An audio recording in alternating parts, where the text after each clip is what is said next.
بسم اللہ الرحمن الرحیم۔ آج کے درس میں جس عنوان پر بات کرنی ہے وہ ہے فن اسماء الرجال، اور اس پر لکھی گئی کتابوں کے تعارف کے سلسلے میں یہ فن بڑی اہمیت اور خصوصیت کا حامل ہے۔ اس فن میں احادیث نقل کرنے والے روات کا تذکرہ ہوتا ہے کہ جن راویوں نے احادیث کو بیان کیا ہے ان راویوں کی توثیق اور جرح کا تذکرہ جن کتابوں میں ہو، ان کے اساتذہ، تلامذہ اور ان کے متعلق اہل علم کی آراء جن کتابوں میں موجود ہو، اور ان کی زندگی کے اہم احوال، سن وفات اور کوئی خاص واقعہ کسی کتاب میں ہو تو اسے فن اسماء الرجال کہا جاتا ہے۔ اس فن پر جو کتابیں لکھی گئیں مختلف عنوانات سے لکھی گئیں۔ میں آپ کے سامنے اس فن میں جو 5 قسموں پر کتابیں لکھی گئی ہیں ان میں سے ہر ایک قسم پر لکھی گئی کتابوں کا الگ الگ تذکرہ کروں گا تاکہ فن کی اہمیت بھی سامنے آئے اور اس فن پر کس حیثیت سے کام ہوا ہے اس کی تعیین اور وضاحت بھی ہمارے سامنے آئے۔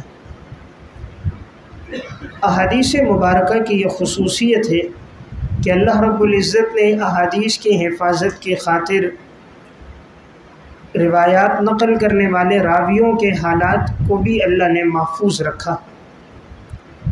دیکھیں، قرآن کریم کی حفاظت کی ذمہ داری اللہ نے لی، تو قرآن کریم کی تشریح احادیث مبارکہ ہیں تو ان کی حفاظت کی ذمہ داری بھی رب العالمین نے لی۔ اب ان احادیث کو ہم تک پہنچانے والے جو راویان تھے تو ان راویوں کے حالات بھی محفوظ ہو گئے۔ یہ صرف دین اسلام کی خصوصیت ہے کہ ان کے پاس فن اسماء الرجال ہے، بقیہ دیگر مذاہب میں کوئی مذہب ایسا نہیں ہے، چاہے وہ یہودیت ہو، عیسائیت ہو، مجوسیت ہو، ہندو مذہب ہو، کہ ان کے پاس اپنے پیشوا کی ہر بات کی سند ہو۔ اب ہم جو بات بیان کرتے ہیں ہمارے پاس سند ہے کہ آپ صلی اللہ علیہ وسلم نے یہ فرمایا، تو پوری سند کے ساتھ وہ بات متعین کتاب میں موجود ہے۔ اب اگر وہ کوئی قول بیان کرتے ہیں کہ عیسیٰ علیہ السلام نے یہ فرمایا تو ان کے پاس سند سے کوئی بات موجود نہیں۔ تو یہ اللہ نے خصوصیت سند کی صرف اس امت کو عطا فرمائی، اور حدیث کی وجہ سے اللہ تعالیٰ نے صحابہ اکرام کے حالات بھی محفوظ کیے اور حدیث نقل کرنے والے راویوں کے حالات بھی اللہ نے محفوظ فرمائے۔ تو یہ حدیث کی جہاں حفاظت کا ذریعہ بنا، وہیں آنے والے امت کے لیے اس میں بہت سی نئی باتیں بھی سامنے آ گئی۔ اب اس میں سب سے پہلا عنوان ہے کتب الثقات۔ کتب الثقات اس کا مطلب ہے ثقہ راویوں پر لکھی گئی کتابیں۔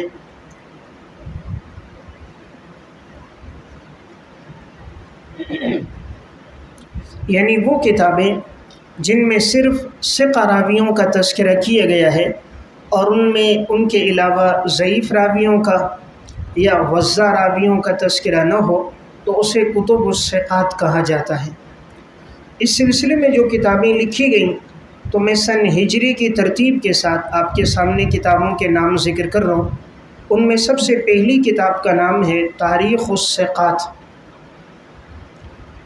تاریخ الثقات یہ امام عجلی رحمۃ اللہ علیہ، اصل نام تو ان کا امام ابو الحسن احمد بن عبداللہ ہے۔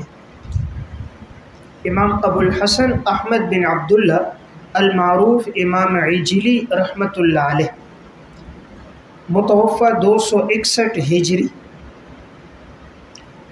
ان کی سن وفات وہی ہے جو امام مسلم رحمۃ اللہ علیہ کی سن وفات ہے۔ یہ کتاب ایک متوسط انداز میں لکھی گئی ہے۔ اس میں انہوں نے راویوں کا تذکرہ کیا تھا لیکن ترتیب سے نہیں کیا تھا۔ پھر اس کتاب کو حروف تہجی کی ترتیب پر کیا ہے علامہ ہیثمی رحمۃ اللہ علیہ، متوفی 807 ہجری۔ علامہ ہیثمی رحمۃ اللہ علیہ متوفی 807 ہجری۔ یہ مجمع الزوائد کے جو مصنف ہیں یہ وہی ہیں۔ انہوں نے اس کتاب کو حروف معجم کی ترتیب پہ کیا تاکہ راویوں کا نام اور ان کا حکم تلاش کرنا آسان ہو۔ پھر جو باتیں ان سے چھوٹ گئیں ان کا اضافہ حافظ ابن حجر عسقلانی متوفی 852 ہجری نے کیا۔ اس کتاب میں انہوں نے کل جن راویوں کا تذکرہ کیا ہے ان کی تعداد 2116 ہے۔ 2116 ثقہ راویوں کا تذکرہ انہوں نے اپنی کتاب میں کیا۔ اس کتاب میں ان کا اسلوب یہ ہے، راوی کا نام ذکر کر کے اس کے والد کا نام، اس کی کنیت اور نسبت، اور اگر ممکن ہو تو اہل علم میں سے کسی ایک کی رائے بھی بیان کر دیتے ہیں۔ تو انہوں نے نہایت اختصار کے ساتھ صرف ثقہ راویوں کے نام اپنی کتاب میں جمع کیے۔ لیکن ایک بات یاد رہے کہ امام عجلی رحمۃ اللہ علیہ متساہل ہے۔ متساہل کا مطلب یہ ہوتا ہے کہ حکم بیان کرنے میں بہت زیادہ نرمی کرتے ہیں، یعنی کئی راوی جو ضعیف تھے ان کو بھی انہوں نے ثقہ میں شمار کر دیا۔ اسی لیے صرف ان کی کتاب میں کسی راوی کے نام کے آ جانے سے یہ لازم نہیں آتا کہ وہ ثقہ ہو،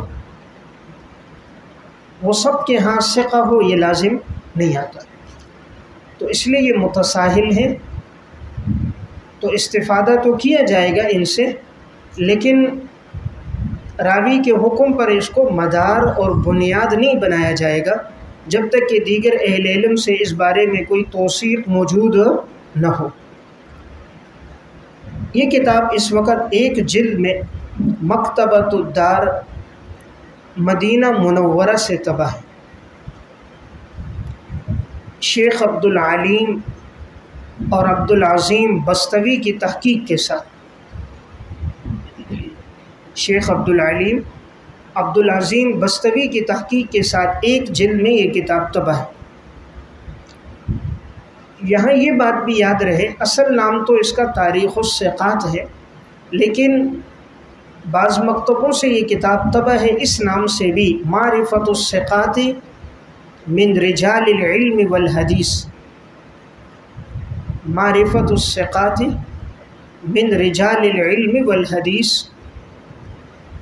کہ حدیث اور علم میں جو ثقہ راوی ہیں ان کی پہچان کے بارے میں۔ نمبر 2، کتاب الثقات۔ امام ابو حاتم محمد بن حبان رحمۃ اللہ علیہ، امام ابو حاتم محمد بن حبان یہ معروف ہے امام ابن حبان رحمۃ اللہ علیہ کے نام سے۔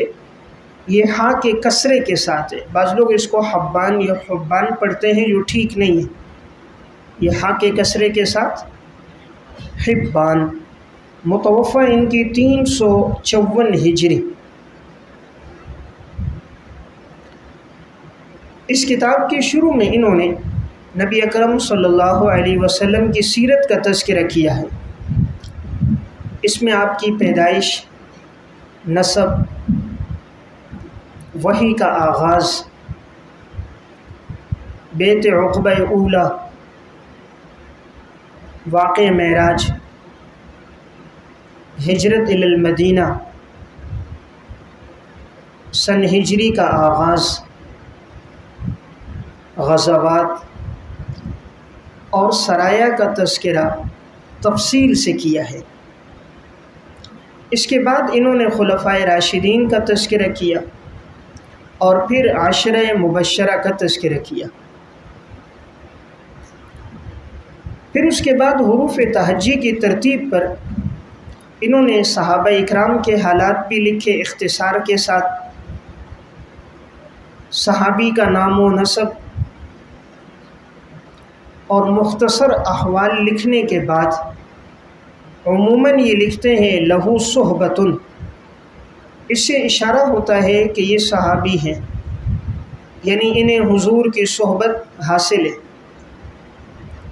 پھر اس کے بعد انہوں نے تابعین کا تذکرہ کیا. ان کا اسلوب یہ ہے کہ 3 سے 4 سطروں میں راوی کے حالات کا تذکرہ کرتے ہیں. راوی کا نام و نسب، کنیت اور لقب، مشہور اساتذہ اور مشہور تلامذہ کا ذکر کرتے ہیں اور کہیں کہیں سن وفات بھی بیان کرتے ہیں. اس کے بعد انہوں نے تبع تابعین کا تذکرہ کیا. تو یہ کتاب اس اعتبار سے تو مفید ہے کہ اس میں ثقہ راویوں کا تذکرہ نہایت کثرت کے ساتھ آیا.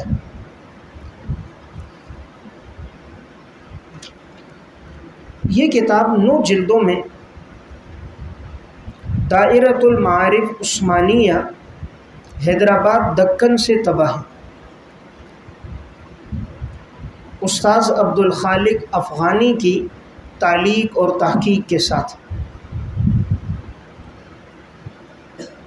یہاں ایک بات یاد رہے کہ امام ابن حبان رحمۃ اللہ علیہ کے ہاں کسی راوی کے ثقہ ہونے کے لیے جو شرائط ہیں وہ 5 باتیں، کہ اگر 5 باتیں پائی جاتی ہیں تو ان کے ہاں وہ راوی ثقہ کہلاتا ہے. نمبر 1 کہ اس راوی کا شیخ ثقہ ہو. نمبر 2 اس کا شاگرد ثقہ ہو. نمبر 3 وہ روایت کرنے میں متفرد نہ ہو، یعنی اکیلا نہ ہو، وہ روایت دوسروں سے بھی منقول ہو، اس کی وہ روایت دیگر کے مخالف نہ ہو. نمبر 4 وہ راوی مدلس نہ ہو. اور نمبر 5 وہ روایت مرسل نہ ہو. اور اسی طرح اگر راوی ہے تو وہ ارسال سے نقل کرنے والا نہ ہو. تو ان کے ہاں یہ 5 باتیں ہوں تو وہ راوی ثقہ شمار ہوتا ہے. اب یہ شرائط بعد کے محدثین نے نہیں بیان کی کہ اس کا استاذ بھی ثقہ ہو، راوی مدلس بھی نہ ہو، روایت میں متفرد نہ ہو، ارسال نہ کرنے والا ہو. یہ وہ شرائط ہیں جو امام ابن حبان کے ہاں ہیں. دیگر نے ان تمام شرائط کی رعایت نہیں رکھی. یہاں ایک اور بات بھی یاد رہے، امام ابن حبان نے بہت سے راوی ایسے ہیں جن کو اپنی اس کتاب الثقات میں لایا. پھر اس کے بعد جب انہوں نے دوسری کتاب لکھی جس میں انہوں نے ضعیف راویوں کا تذکرہ کیا تو انہوں نے اس میں بھی ان راویوں کا ذکر کیا. تو ایک طرف ان کا ثقہ راویوں میں بھی تذکرہ ہے اور دوسری طرف ان کا ضعیف راویوں میں بھی تذکرہ ہے. اس کتاب کا نام ہے الضعفاء والمجروحین. ان کی دوسری کتاب کا نام ہے الضعفاء والمجروحین. تو اس میں انہوں نے بہت سے ایسے راویوں کا تذکرہ کر دیا جن کو انہوں نے ثقہ راویوں میں بھی شمار کیا تھا. اسی لیے ان کی کتاب الثقات پڑھنے کے بعد کسی راوی پر اس وقت تک فیصلہ نہ کیا جائے جب تک ان کی الضعفاء والمجروحین کا مطالعہ نہ کر لیا جائے. چونکہ الضعفاء بعد میں لکھی گئی ہے، الضعفاء بعد میں لکھی گئی ہے، اس لیے ان کی حتمی رائے کا پتہ الضعفاء سے چلتا ہے کہ انہوں نے اگر اس کو ثقہ میں لایا، بعد میں اگر الضعفاء میں بھی لے کر آئے تو اس سے پتہ چلا کہ وہ ان کے ہاں ضعیف ہے۔ تو اسی لیے الثقات کے بعد الضعفاء کو بھی مطالعے میں رکھنا چاہیے، اس کے بعد حکم لگانا چاہیے۔ اس سے پہلے اگر کوئی حکم لگائے گا تو حکم میں اس سے غلطی ہو جائے گی۔ تو بہرحال میں نے ایک بات عرض کر دی کہ انہوں نے بہت سے راویوں کا تذکرہ اپنی کتاب الضعفاء والمجروحین میں بھی کیا ہے، اور وہ کتاب ان کی بعد کی لکھی ہوئی ہے۔ اسی لیے راوی کی توثیق جب آدمی نقل کرے تو اس کتاب کو بھی مطالعے میں رکھے۔ یہاں ایک اور بات بھی یاد رہے کہ امام ابن حبان رحمۃ اللہ علیہ بھی ذرا متساہل ہیں، یعنی راویوں کو ثقہ نقل کرنے میں انہوں نے تساہل سے کام لیا، بہت نرمی برتی ہے۔ اسی وجہ سے صرف اس کتاب میں ہو جانا وہ ثقہ ہونے کو مستلزم نہیں ہے، جب تک کہ دیگر محققین اہل علم سے اس کی ثقاہت منقول نہ ہو۔ اور ایک اور بات بھی یاد رہے کہ امام ابن حبان رحمۃ اللہ علیہ کے ہاں ثقہ ہونے کے لیے اتنا کافی ہے کہ اس پر جرح نہ ہو۔ تو اگر جرح نہیں ہے وہ ثقہ ہے، اس لیے ان کے ہاں بہت سے مجہول بھی ثقہ میں شمار ہیں۔ بہت سے مجہول راوی ہیں جن کا کوئی پتہ نہیں ہے، ان کو بھی انہوں نے ثقات میں ذکر کر دیا، حالانکہ دیگر نے ان کو ثقہ راویوں میں شمار نہیں کیا۔ تو انہوں نے اپنی اس کتاب میں بہت سارے مجہول روات کا بھی تذکرہ کیا ہے کہ جن کے احوال کا کوئی پتہ نہیں چلتا۔ تو ان کے ہاں اصول کیا معلوم ہوا کہ ہر وہ راوی جس پر جرح نہ ہو تو وہ ثقہ ہے، اگرچہ وہ مجہول کیوں نہ ہو۔ حالانکہ یہ بات دیگر محدثین کے ہاں نہیں، دیگر محدثین کے ہاں یہ کہ اگر اس پر جرح نہیں ہے ثقہ ہے لیکن مجہول نہ ہو، اگر وہ مجہول ہے تو پھر اس کا شمار ثقہ راویوں میں نہیں ہوگا۔ تو یہ میں نے بات ایک عرض کر دی جس کا یاد رکھنا ضروری ہے۔ اس کتاب میں کل تراجم ہیں 16,008 تراجم کا تذکرہ اس کتاب میں موجود ہے۔ یہ کتاب حروف معجم کی ترتیب پر لکھی گئی ہے۔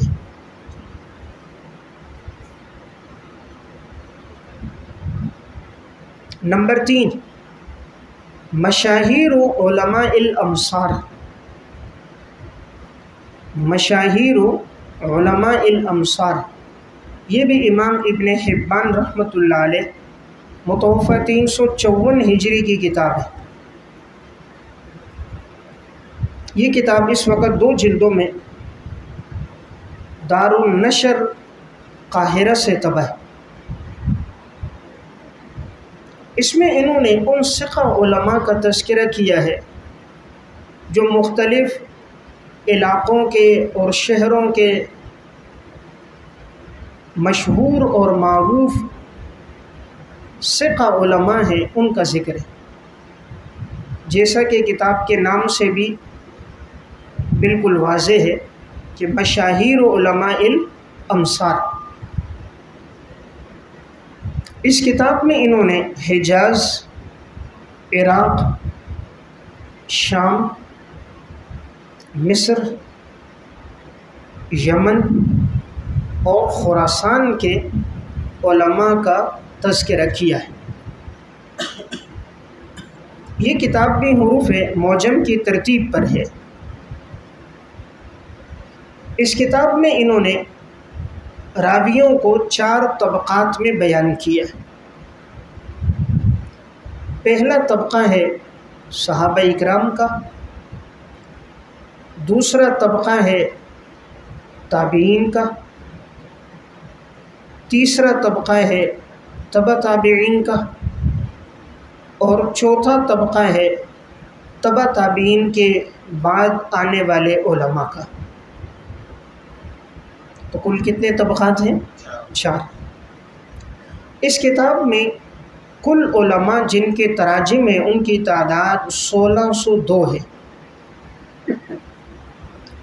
1602 تراجم کا تذکرہ اس کتاب میں موجود ہے۔ یہ کتاب نہایت اختصار کے ساتھ لکھی گئی ہے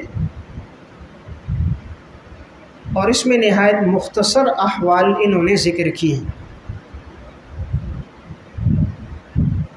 یہاں بھی یہ بات یاد رہے کہ اس میں انہوں نے اپنی تحقیق کے مطابق ثقہ علماء کا تذکرہ کیا ہے۔ یہ ضروری نہیں ہے کہ وہ دیگر کے ہاں بھی ثقہ، تو اس لیے بہت سے ہیں جن پر دیگر محققین علماء نے کلام کیا ہے، لیکن ان کی تحقیق کے مطابق وہ ثقہ تھے، تو انہوں نے اپنی اس کتاب میں ان کا تذکرہ کر دیا۔ نمبر 4، تاریخ و اسماء الثقات ممن نقل عنہم العلم۔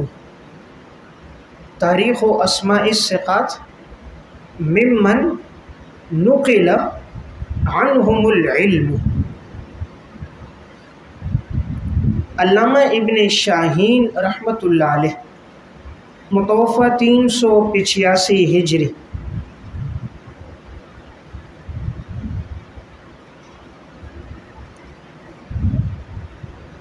علامہ ابن شاہین رحمۃ اللہ علیہ کی یہ کتاب حروف تہجی کی ترتیب پر مرتب ہے، اور ان کا اسلوب یہ ہے کہ راوی کا نام و نسب، کنیت اور لقب، مشہور اساتذہ اور تلامذہ، اور چند ایک اہل علم کی آراء راوی کے متعلق بیان کرتے ہیں۔ عموماً ان کا ترجمہ 2 سے 3 سطروں میں ہوتا ہے، 2 سے 3، بس اوقات 4 سطروں میں یہ مختصر ترجمہ لکھ لیتے ہیں۔ امام ابن شاہین رحمۃ اللہ علیہ کی یہ کتاب اس وقت ایک جلد میں دارالسلفیہ کویت سے طبع ہے۔ دارالسلفیہ کویت سے طبع ہے، لیکن یہاں بھی ایک بات یاد رہے کہ انہوں نے جن راویوں کا تذکرہ اپنی اس کتاب میں کیا ہے وہ ان کی تحقیق کے مطابق ثقہ ہے، لیکن وہ ضروری نہیں ہے بعد والوں کے ہاں بھی وہ ثقہ ہو۔ اس وجہ سے استفادہ تو کیا جائے، لیکن حکم کا مدار کتاب کو نہ بنایا جائے۔ البتہ ان کا مقام توثیق میں امام عجلی رحمۃ اللہ علیہ سے بڑھ کر ہے۔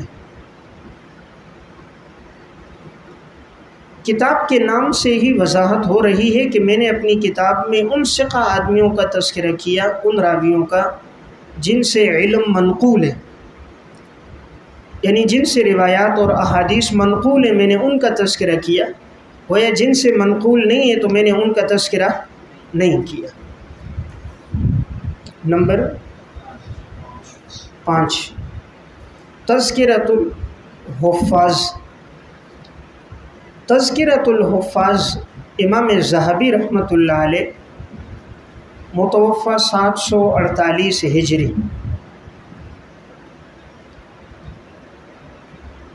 یہ کتاب اس وقت 3 جلدوں میں دارالکتب العلمیہ سے طبع ہے۔ امام ذہبی رحمۃ اللہ علیہ فن اسماء الرجال کے امام ہیں، اور اس فن میں ان کی جلالت شان اور مقام اور مرتبہ سب کے ہاں مسلم ہے۔ اللہ تعالیٰ نے انہیں اسم بمسمى بنایا تھا، جیسے نام سونا ہے ان کا کام بھی سونا ہے۔ اللہ تعالیٰ نے اس فن میں ان سے بہت سی خدمات لیں، انہی خدمات میں یہ ایک کتاب ہے۔ اس کتاب میں انہوں نے ان مشہور حفاظ حدیث راویوں کا تذکرہ کیا ہے کہ جنہیں سینکڑوں ہزاروں حدیثیں یاد تھیں، اور راویوں کی توثیق اور جرح میں لوگ ان کی طرف رجوع کرتے تھے۔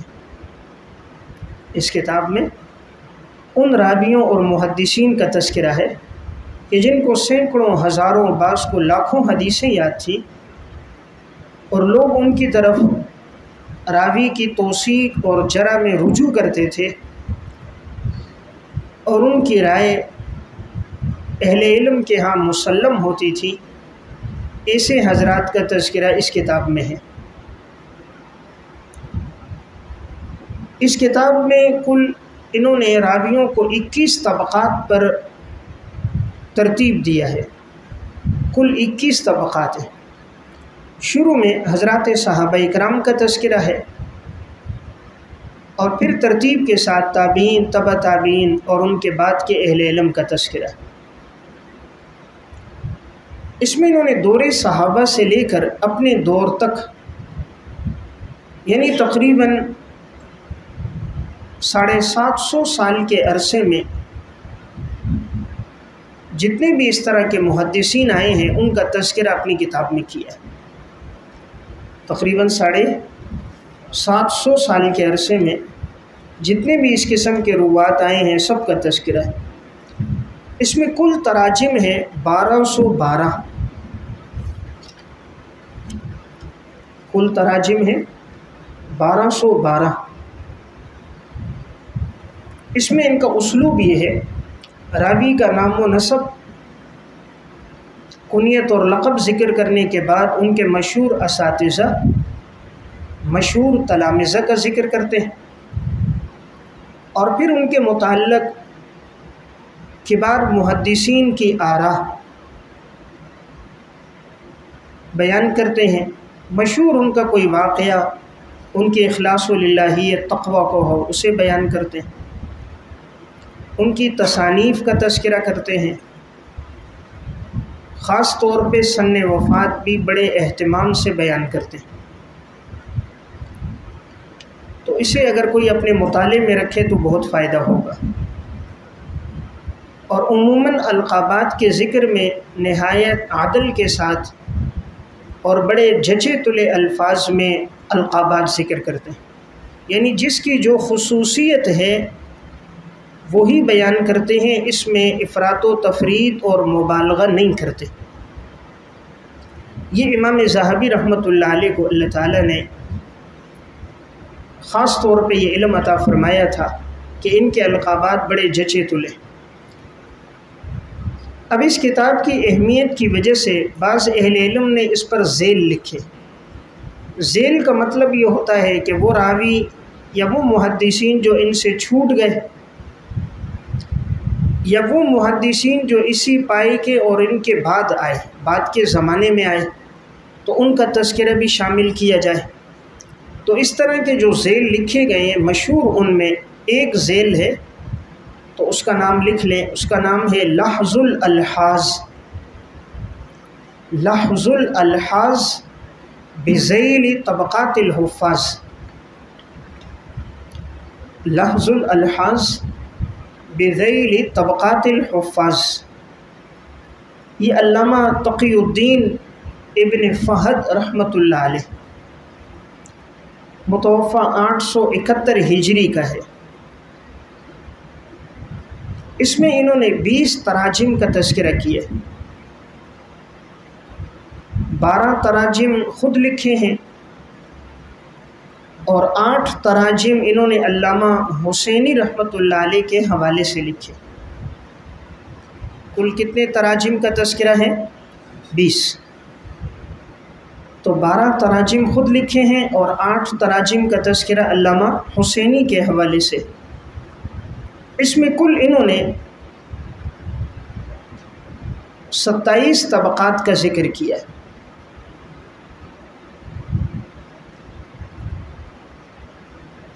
یہ ذیل دارالکتب العلمیہ سے طبع ہے۔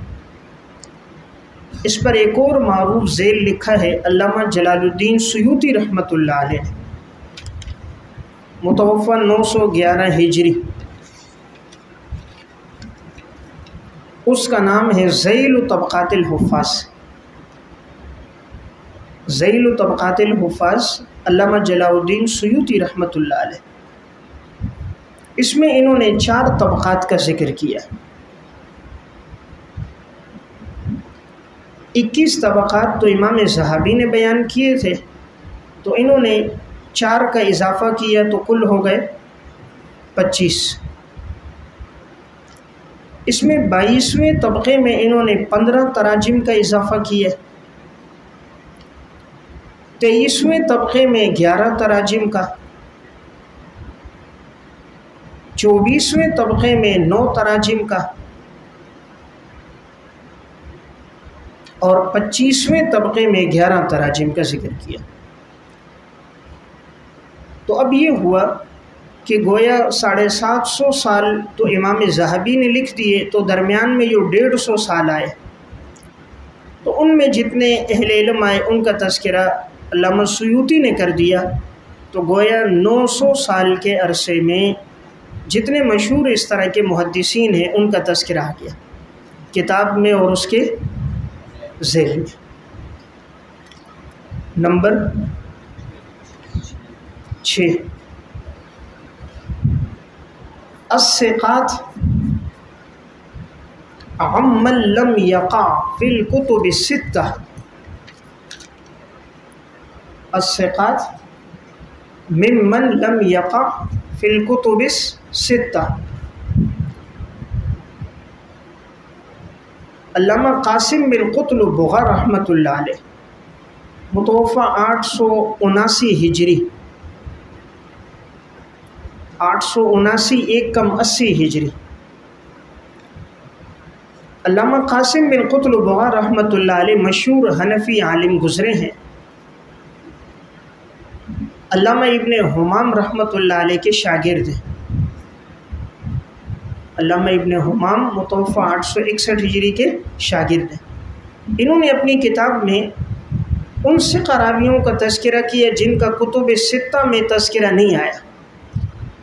دیکھیں، ایک تو ثقہ راوی وہ ہیں جن کا ذکر صحاح ستہ میں ہے نا، اور پھر صحاح ستہ پر جو کتابیں لکھی گئیں آگے میں عرض کروں گا، جیسے تہذیب الکمال امام مزی کی ہے، اور تہذیب و تہذیب الکمال ذہبی کی ہے، یا تہذیب و تہذیب حافظ ابن حجر کی ہے۔ تو جن راویوں کا ان میں تذکرہ آ گیا ان کا ذکر نہیں کیا، انہوں نے ان کا ذکر کیا جن کا تذکرہ صحاح ستہ کی کتابوں میں نہیں آیا، اور حالانکہ وہ ثقہ ہے۔ تو اس لیے کتاب کے نام سے ہی معلوم ہو رہا ہے الثقات ممن لم یقع فی الکتب، یعنی وہ ثقہ راوی جن کا کتب ستہ میں تذکرہ نہیں آیا اور وہ ثقہ ہے۔ اب انہوں نے کن کتابوں سے استفادہ کر کے ان ثقہ راویوں کو الگ کیا، تو اس میں ان کے ماخذ 2 کتابیں۔ پہلی کتاب ان کی ہے امام ابن حبان رحمۃ اللہ علیہ کی الثقات۔ امام ابن حبان رحمۃ اللہ علیہ کی الثقات، اور دوسری امام ابن ابی حاتم رازی کی الجرح والتعدیل۔ امام ابن ابی حاتم رازی متوفہ 327 کی الجرح والتعدیل۔ تو ان 2 کتابوں سے انہوں نے استفادہ کر کے وہ ثقہ راوی جن کا تذکرہ امام مزی نے اور بعد میں آنے والوں نے صحاح ستہ کے روات میں نہیں کیا، اور ان کی روایتیں صحاح ستہ میں نہیں ہیں لیکن وہ ثقہ ہیں، تو انہوں نے اپنی اس کتاب میں ان کا تذکرہ کر دیا۔ اب اس طرح کے کل تراجم کتنے ہیں، تو ان کی تعداد جو بنتی ہے وہ 10,191 ہیں، 10,191 ہیں کہ جن کا تذکرہ انہوں نے اپنی اس کتاب میں کیا۔ یہ بہت بڑے کمال کی بات تھی کہ ایسے تمام راویوں کو الگ کرنا جو صحاح ستہ میں نہ ہوں، اور پھر ان کو ترتیب کے ساتھ یکجا کر دینا، اور وہ بھی 1 2 نہیں بلکہ 10,000 راویوں کو الگ کرنا، یہ بڑی محنت اور بڑی جستجو، لگن اور عرق ریزی والا کام تھا۔ اس سے معلوم ہوتا ہے اللہ تعالیٰ نے علماء احناف کو بھی رجال پر بڑی بصیرت عطا فرمائی تھی، اور یہ بھی علماء احناف میں سے ہیں۔ علامہ قاسم بن قطلبغہ رحمۃ اللہ علیہ، جس طرح کے علامہ علاء الدین مغلطائی ہیں جن کا تذکرہ میں کروں گا، جن کی اکمال و تہذیب الکمال ہے، وہ بھی حنفیہ میں سے بڑے مشہور عالم ہیں۔ اکمال و تہذیب الکمال انہوں نے 12 جلدوں میں لکھی۔ تو بہرحال اس کتاب کا فائدہ یہ ہوگا آپ کے سامنے وہ سقہ راوی آئیں گے جو صحاح ستہ میں نہیں ہیں۔ نمبر 7 طبقات الحفاظ۔ طبقات الحفاظ علامہ جلال الدین سیوطی رحمۃ اللہ علیہ متوفی 911 ہجری، یہ کتاب ایک جلد میں دارالکتب العلمیہ سے طبع ہے۔ یہ اختصار ہے امام ذہبی رحمۃ اللہ علیہ کی تذکرۃ الحفاظ کا،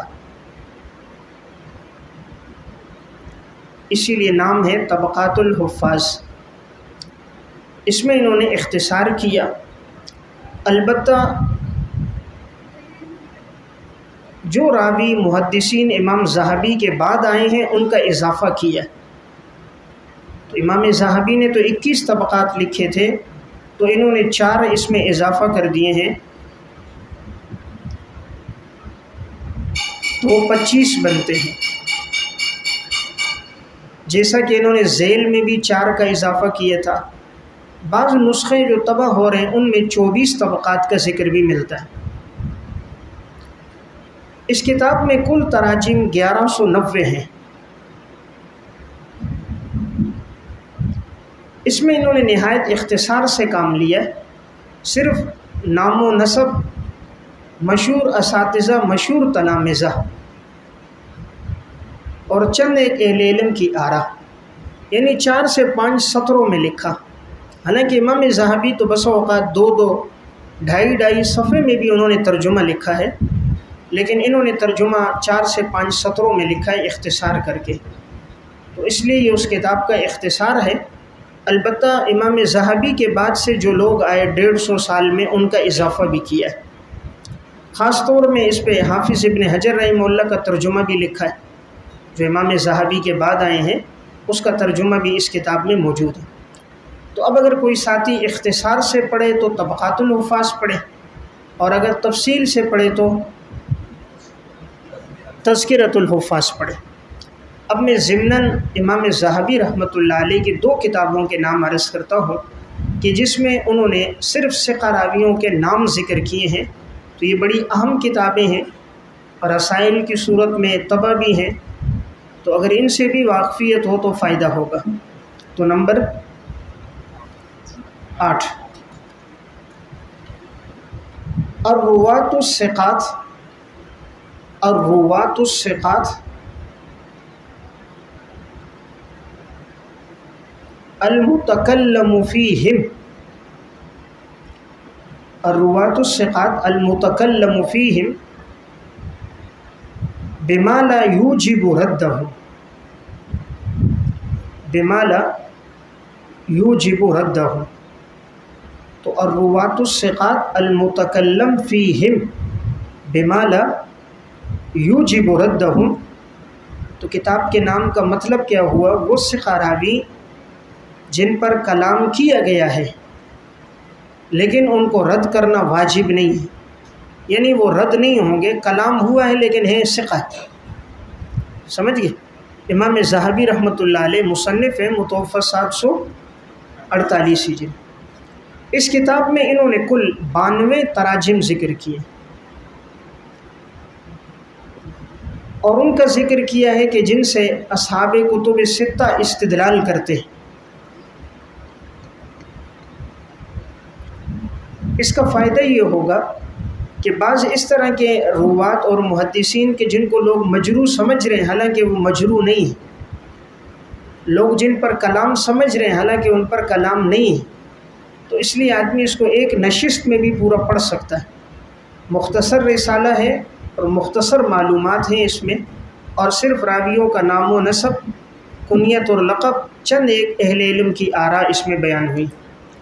تو اگر کوئی اس کو اپنے مطالعے میں رکھنا چاہے تو یہ دارالبشائر اسلامیہ سے طبع ہے۔ یہ رسالہ دارالبشائر اسلامیہ سے محمد ابراہیم موصلی کی تعلیق اور تحقیق کے ساتھ۔ نمبر 9 من تکلم فیہ وہو موثق۔ من تکلم فیہ وہو موثق، جن پہ کلام کیا گیا ہے حالانکہ وہ ثقہ ہیں، قابل اعتماد ہیں۔ یہ بھی امام ذہبی رحمۃ اللہ علیہ کی کتاب ہے۔ اس میں ان کا اسلوب یہ ہے کہ راوی کا نام و نسب، کنیت، علماء کے ان کے متعلق اقوال، اور پھر راوی کی صحت اور ضعف کے بارے میں مختصر تر ان کا حکم کہ راوی ثقہ ہے ضعیف ہے، حکم بیان کرتے ہیں۔ اس کتاب میں کل تراجم 396 ہیں، 396 تراجم ہیں، اور اس کی ایک خصوصیت یہ ہے کہ اگر اصحاب ستہ میں کسی نے اس سے روایت لی ہے تو رمز میں اشارہ بھی کرتے ہیں۔ مثلا اگر بخاری میں روایت ہے تو خا لکھتے ہیں، مسلم میں میم لکھتے ہیں، تو رموز کے ذریعے اشارہ کرتے ہیں کہ ان کی روایت فلاں فلاں کتاب میں موجود ہے۔ یہ کتاب بھی اس وقت طبع ہو چکی ہے، اور یہ مکتبۃ المنار اردن سے طبع ہے، محمد شکور بن محمود میادینی کی تعلیق اور تحقیق کے ساتھ۔